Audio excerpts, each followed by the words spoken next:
बातमी आता दादर परिसरातली आहे, कारण मनसेकडून आता बॅनरबाजी पाहायला मिळते आणि सगळ्यात महत्त्वाचं गुढीपाडवा मेळाव्याच्या या बॅनरवर बाळासाहेबांचा फोटो आहे। मनसे पदाधिकाऱ्यांकडून जोरदार बॅनरबाजी आहे।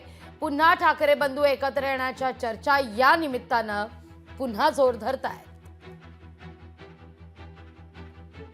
30 मार्चला शिवाजी पार्कात मनसेचा मेळावा होणार आहे आणि त्यापूर्वी मुनाफ ठाकूर यांनी लावलेल्या बॅनरवर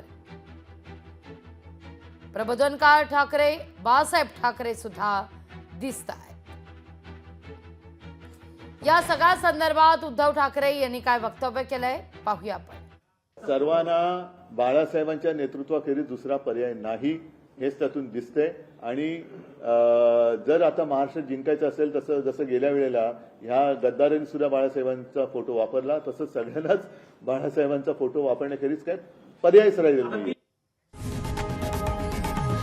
लोकशाही मराठी ऐका, पहा, जागरूक रहा।